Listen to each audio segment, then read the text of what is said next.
حولدار لالک جان شہید کے یوم شہادت پر ملک بھر کی مساجد میں قرآن خوانی اور دعاؤں کا اہتمام کیا گیا۔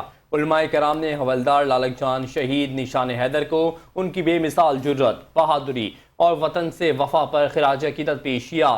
علماء کرام نے شہدائے وطن ملک کی سلامتی، استحکام اور امن کے لیے خصوصی دعائیں بھی کیں۔ اس موقع پر علماء کرام کا کہنا تھا کہ وطن کے محافظوں کی قربانیاں ہماری آزادی، سلامتی اور امن کی بنیاد ہیں۔ شہداء کی عظیم قربانی نئی نسل کے لیے حوصلے، ایثار اور حب الوطنی کا روشن پیغام ہے۔ جو قوم اپنے محسنوں کو یاد رکھتی ہے وہ ہمیشہ مضبوط اور باوقار رہتی ہے۔ علماء کرام نے کہا کہ اللہ رب العزت کے حضور شہداء کا مقام بلند ہے۔